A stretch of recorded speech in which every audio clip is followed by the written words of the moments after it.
Hey you guys, in this video, I want to talk about what we do when we experience extreme levels of plant burnout. To me, that is the sign that it is time to let it go. It is time to stop buying those plants and let that plant go. Welcome to my channel. My name is Yvette Boone. I'm a recovering software engineer and a lifelong creative hobbyist and a plant enthusiast. And here on this channel, we create a safe space for Black women to incorporate creative hobbies into their wellness practice. Speaking of wellness, it is super important that your plants do not add to any stress in your life. So today I want to talk about 3 signs that it is time to let that plant go and let it kick rocks. And it's not necessarily the pot that I'm talking about. I'm not talking about whether I should let this specific orchid go. I'm saying whether I should let all of Phalaenopsis go, because maybe they're just not for me. So let me start by saying this is in no way shaming anyone because they purchased a plant 100 times. In actuality, this video is really a video for accountability for myself. I am literally talking to myself. I have at least 3 plants that I'm going to show you today that I literally need some sort of record to say, Yvette, stop buying these plants. They are not for you, okay? So this is no way shaming anyone, because who wants all of that, right? At the end of the day, I just wanted some accountability because I am trying to create a softer life for myself. And in creating that softer life, part of that is actually getting rid of some things that are causing me stress unnecessarily. There are a few things in life that you can actually control, and your plants is one of them. So sign number 1 that it is time to let that plant go, let it kick rocks and stop buying it, is when it starts shaking your confidence as a plant parent. Caring for plants it's a science. In real life, it's a science, right? There are plenty of little things that we have to do, that we have to observe, that we have to pay attention to in order to properly care for our plants. So it has a level of difficulty to it, right? But it shouldn't be so difficult that it's causing you angst. It shouldn't be so difficult that it's causing you to either feel bad about caring for that plant or even feel bad, period. I know our society tells us that everything we do comes with a price, and you have to be some level of uncomfortable in order for you to be able to enjoy something. And I disagree with that. I do not think that we have to suffer in order to enjoy something. There doesn't have to be a level of suffrage that goes along with it. So, and that's a whole nother rant that I won't get into. But in real life, I don't think we should have to do all of that. So if it's not bringing joy, and if it's causing you to feel like you don't have the ability to care for this plant, maybe it's true. Maybe you don't have the ability to care for your plant. And I think when we go through all of these reasons, you'll see why I'm saying that. It's not to say that you're less than. It just means that you and that plant are not a fit. And that's okay. It's nothing wrong with that. So there is no badge of honor for having the most rare plant, to having the largest collection of rare plants or hard to care for plants. There's no honor or badge to say you have a plant that no one else can care for and you're the only one that can get it right. I mean, you might have some self-appreciation in that, but in reality, there's no reward for that. And there's definitely no reward in it if you don't feel great about it when you do it. Like I said, this is a love letter to myself, to let myself know, sis, you do not have to struggle to have these plants. So if it's not bringing you joy, let it go. It's okay. Your neighbor might have 1,000 orchids and they all look absolutely beautiful. Go get your phone and take all the selfies you want in front of her orchids and go home and live a stress-free life, because there is no way you should stress yourself about even plants that we love. Because let me tell you, every plant on this list today are plants that I love. So please believe me, it has taken me a lot of thought to come to this conclusion that I need to let these plants go. This is definitely one of them. It is a bug. So I won't get too deep, but I've had 3 orchids in the last year. I had one orchid that I'd had for quite some time. She bloomed in 2020. I moved in 2021, so I kind of figured, because the orchids don't like to be moved, especially Phalaenopsis, I figured she wasn't going to bloom. She did not bloom in 2021. And in 2022, she just decided one day to just die. Okay.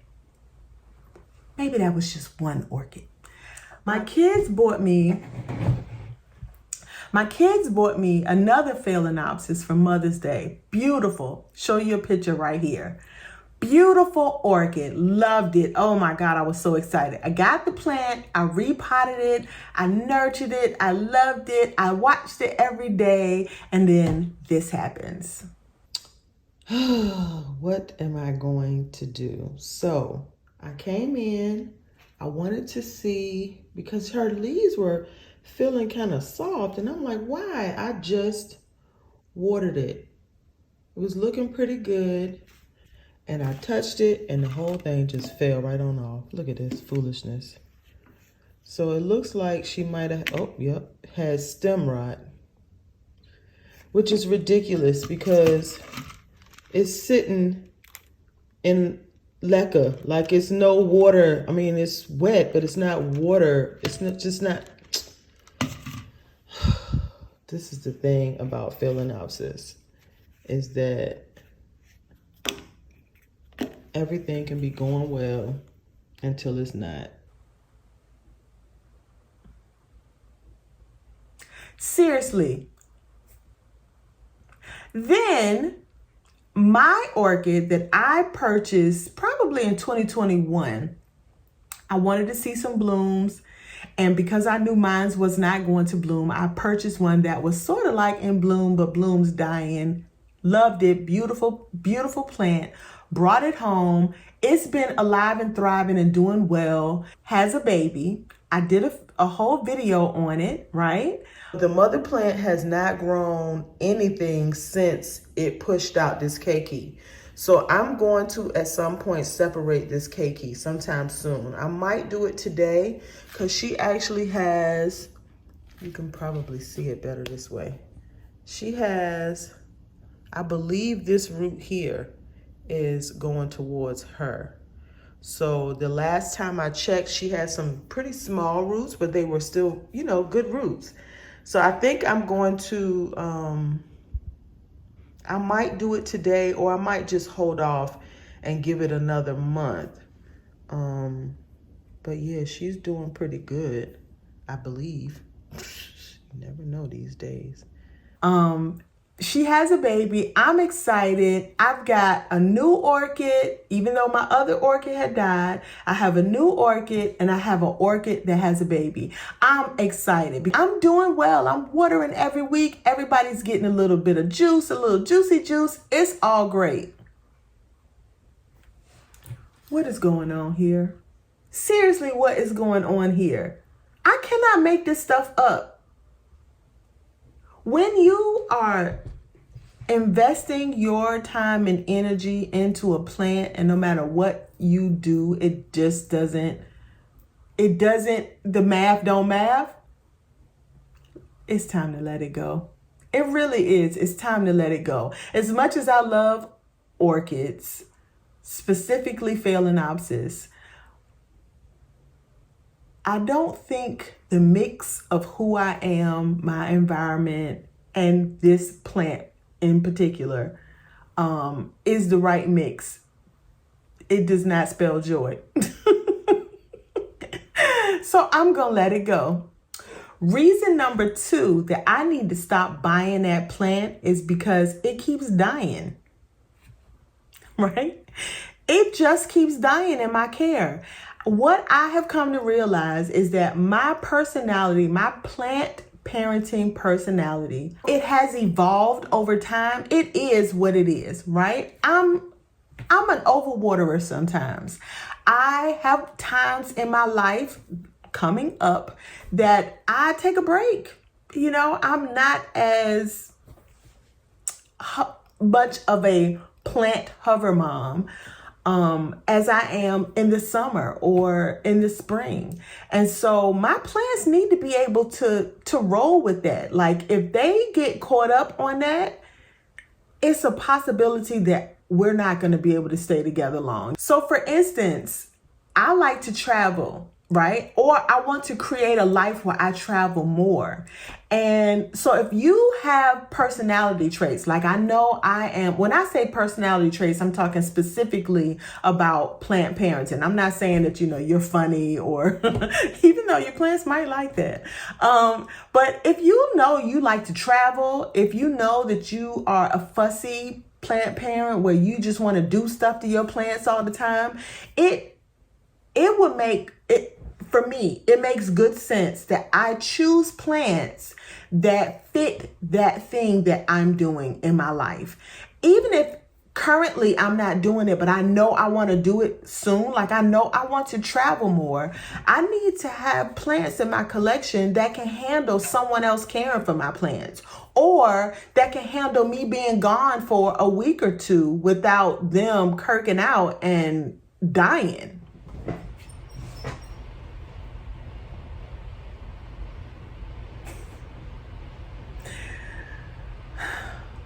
I think I probably could have just opened the video and closed the video with just the caption of this. This is what's left of my syngonium. I am publicly saying that I need to let syngonium go. And I need you guys to help hold me accountable.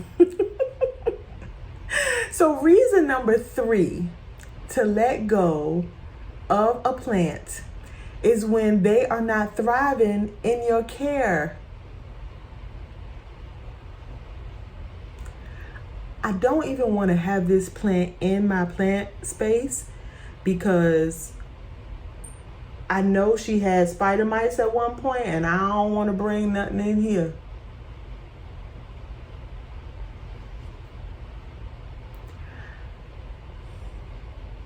I'm gonna go put her back and I will be back and we can finish talking about reason number 3.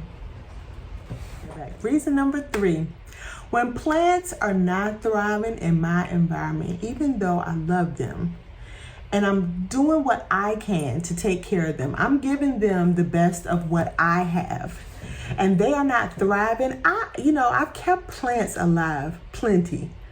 Right? But there's a difference between keeping alive and thriving. And at the end of the day, a plant is a living thing, right? And I just don't feel comfortable with knowing that a living thing is suffering in my home. And when I think about how plants thrive outdoors and how they have symbiotic relationships with each other. You know, one plant might create a canopy for another plant that thrives in shade.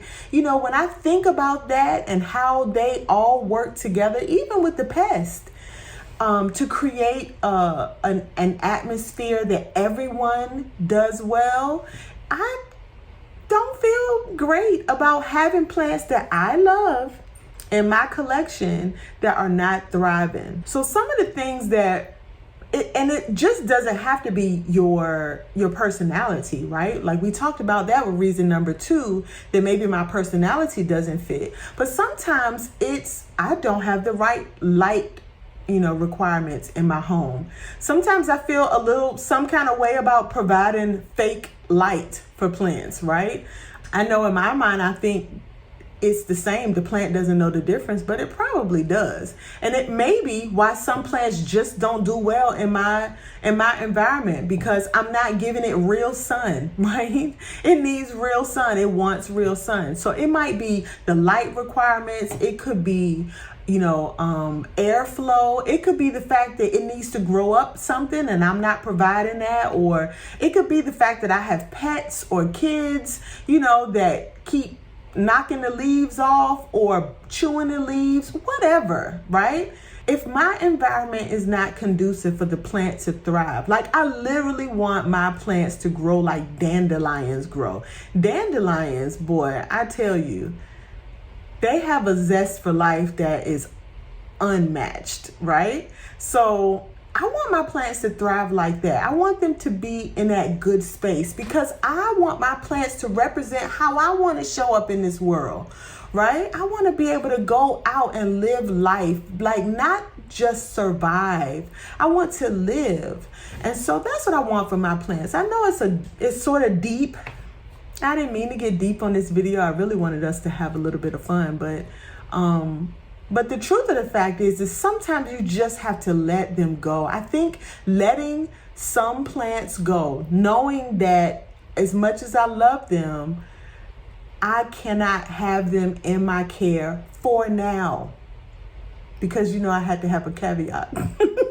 So the caveat is like where I am in my life, where I live right now, those things, that combination of things don't lend well to certain plants that I like. And so that means for right now, I can't have those plants in my collection. If that changes, then maybe I could. All except the syngonium. I really need to let it go. I think, yeah. I need to let it go. So let's go over those three again. The first one being, if that plant is making you feel less confident about your parenting, your plant parenting skills, especially when you know you are doing the right things, and just don't have that plant. Pick plants where what you give is more than enough. It's enough for them and they're good with it. And we don't have to choose plants that are hard to take care of. Reason number two, or sign number two, that it's time for me to not buy that plant is when the plant is dying. If I am caring for that plant and everything I'm doing for that plant and it's still dying, it's time to let it go. And the last reason is that if I'm doing everything I can and that plant is not thriving, it is not doing very well and pushing out babies and having the best life that it can possibly have, let it go. It's too many plants out here that you can have and experience and enjoy. If you have enjoyed this video, give this video a like. Please let me know in the comment section which plants are on this list that you need to let go. I know I'm not the only one, and I have more plants. I literally have plants in my collection right now that I know I need to let go. They aren't dying, but they aren't thriving, right?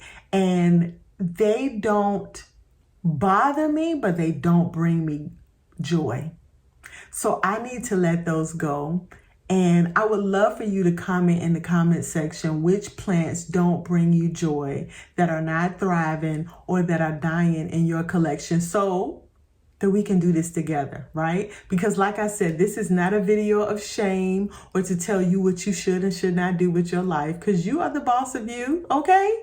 But it is an accountability for me. This is a love letter to myself, and this is me sharing with you my love letter to myself as a plant parent to say, sis, if you want to create a softer life, you got plants in your collection that are not bringing you joy, let them go. And it's okay. It's okay. And I know you guys know it's okay. So let me know in that comment section what those plants are for you. And if you don't have any, congratulations. I'm so happy for you. Matter of fact, if you don't have any plants in your collection that you need to get rid of, then leave some pointers in the comment section on how we can let these plants go and not go back and pick them back up when nobody's looking. thank you guys for watching. I know this series is a little less fun than looking at variegation and cute little leaves, but I think it's a conversation that we definitely need to have because it's going to free us up to be able to enjoy the things that we enjoy about plant parenting even more. So I really appreciate you guys for sticking in here with me and for having this conversation with me and for commenting in the comment section. I really appreciate you guys. So if no one else has said it to you today, have a great and planty day. Bye.